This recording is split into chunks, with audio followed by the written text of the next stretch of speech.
Many people are intrigued by the unique name of this dish, Four Heavenly Kings. It is an authentically Malaysian dish in the Chinese restaurant. The main ingredients are 4 types of vegetables, normally 3 types of beans and brinjal. Today I'm using long beans, stinky beans, lady fingers and brinjal, stir-fried together with dried shrimps and chilies to give it a full flavor. Let's cook together.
You can interchange the beans with winged beans or snake beans.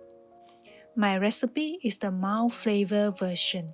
You can replace the chili flakes and dried shrimps with 2 tablespoons of ready-made dried shrimp sambar for a more pungent flavor. We are on the way to become a better cook. Let's check at the comment box for any questions that you may have. click the subscribe button to follow me on tested recipes which are easy to follow. Bye!